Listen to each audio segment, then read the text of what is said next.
Persia ceased to exist in 1935, not due to war or conquest, but by a simple letter. Reza Shah Pahlavi dispatched a missive to every nation on earth, declaring that they should no longer refer to his country as Persia. It's correct, and indeed its historical name was Iran, he asserted, and had always been Iran. The world, remarkably, complied without question.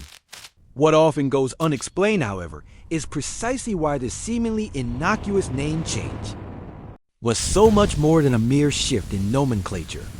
It was, in effect, a declaration of war against the past itself. A single man's audacious attempt to redefine the identity of 10 million people with one swift stroke. Moreover, it marked the opening chapter of a tumultuous saga that would ultimately conclude with his own son fleeing the nation in pajamas, clutching a suitcase filled with Iranian soil. Let us begin by uncovering the often overlooked truths. Iran and Persia were, in fact, always one and the same place, uninterruptedly so. The people themselves never referred to their land as Persia. That particular designation was bestowed upon them by the Greeks, who borrowed it from a single significant province, the region of Pars in the country's south. This was the historical birthplace of the Achaemenid Empire, the mighty realm of Cyrus the Great, Darius, and Xerxes. The Greeks, in their characteristic fashion, generalized this provincial name, applying Persia to the entire vast territory. This was largely because Persia was the part they knew intimately, the power that had invaded them twice and nearly crushed them. In the Greco-Persian Wars, the name Persia then traveled across Europe for some 2,500 years, enduring in foreign tongues. Yet, within the country's borders, the inhabitants consistently called themselves Irani, and their homeland, Iran. The word itself traces its roots back to the ancient Sanskrit Aryana, meaning land, of the Aryans, or more specifically, land of the nobles, the pure ones. These were not the Aryans of the nightmarish 20th century connotations, but the original ancient Indo-European people who migrated to these lands thousands of years before Christ, forming the ethnic and cultural core of what we now know as Iran.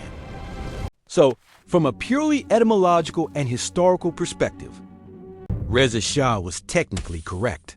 The name Iran was indeed more authentic, more ancient, and deeply ingrained in the indigenous identity of the land.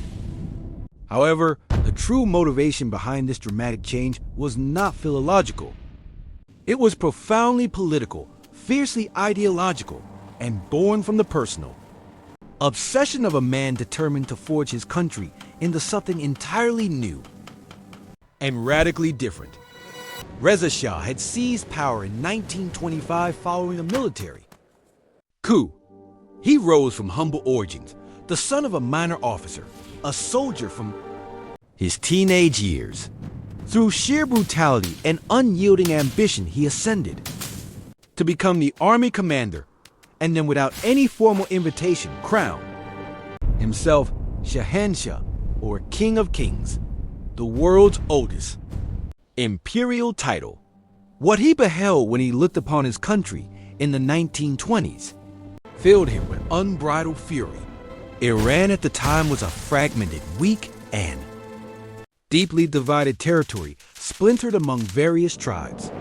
Its north was partially controlled by Russian interests, its south by British. The religious clergy wielded more actual power than the central government. Women were obligated to wear the veil. The economy was largely feudal, and his aspirations turned to neighboring Turkey. More specifically, he coveted the transformative work being undertaken by Mustafa Kemal Ataturk, forced modernization, the establishment of a secular state, a powerful military, women with uncovered hair, a change, alphabet, and religion pushed to the margins of public life.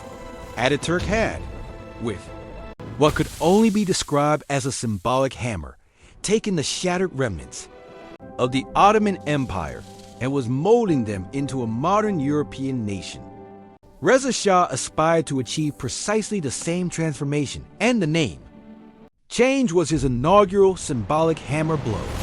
The name Persia, to his ears, evoked images of intricate carpets, bustling bazaars, and medieval poets like Omar Khayyam reciting verses to wine under the moonlit sky. It sounded ancient, romantic, and profoundly Orientalist, precisely the exotic, antiquated image that Europeans held of the country. An image Reza Shah despised with every fiber of his being. Persia was a name imposed by others. Iran was the name he chose, a name he believed. Signified modernity, self-determination, a sovereign nation ready to stand. As an equal among the great powers of the 20th century, the famous letter was dispatched in March 1935. The world, indeed, adopted the new name without drama. Nations accepted it, maps were updated, and Persia faded from diplomatic vocabulary. Yet, within the country's borders, the name change was merely the visible surface of a far more profound and often violent transformation. In 1936, Reza Shah outright banned the female veil. He did not merely discourage it or disincentivize its use. Police officers were empowered to tear veils from. For millions of devout women, this was not liberation. It was an act of profound public humiliation, stripping. Many, in response, simply stopped, leaving their homes. He overhauled the judicial system, stripping power from religious courts. He constructed vital infrastructure, roads, railways, and universities. He sent young Iranians to study in Europe and modernized the military. He relentlessly pursued his agenda, achieving exactly what he set out to do, but at the cost of crushing anyone who dared to oppose him, be they religious tribunals, tribal leaders, or inconvenient intellectuals. His method was chillingly simple: imprisonment, exile, or permanent enforced silence. The inherent problem with building a country through sheer force is that the edifice remains standing only as long as its architect is present, constantly propping up the walls. In 1941, the British and Soviets invaded Iran. They urgently needed the territory to facilitate the movement of crucial supplies during World War II. Reza Shah, having flirted dangerously with Nazi Germany, was deemed a strategic threat by the Allies. Within 3 weeks, he was removed from the country. He died in exile in South Africa in 1944, never again seeing the land whose name he had so definitively altered. His son, Mohammad Reza Shah, inherited the throne at the young age of 21. He inherited not only the grand project of modernization and his father's ambitious vision, but also the method, the iron fist, the notorious Savak, a secret police force infamous for torturing dissidents in dark basements that no one dared speak of aloud. Constructed edifice built on force and ambition finally collapsed. The Islamic Revolution swept through Iran, obliterating everything the Pahlavi dynasty had labored to build. Ayatollah Khomeini returned triumphantly from exile, while Shah Mohammad Reza, the son of the Sunnah, very man who had renamed the country to reflect a modern image, fled by plane, famously carrying only a suitcase and a handful of Iranian soil, a poignant memento of the land he had lost. Iran never reverted to being called Persia. The name endured, outlasting both, Shah surviving the revolution and remaining the official designation. Today, the country is officially known as the Islamic Republic of Iran, bearing the very name Reza Shah imposed. even as almost everything Reza Shah represented was systematically dismantled stone by stone. This is the profound irony that bisects this entire story. The man who sought to erase religious influence and transform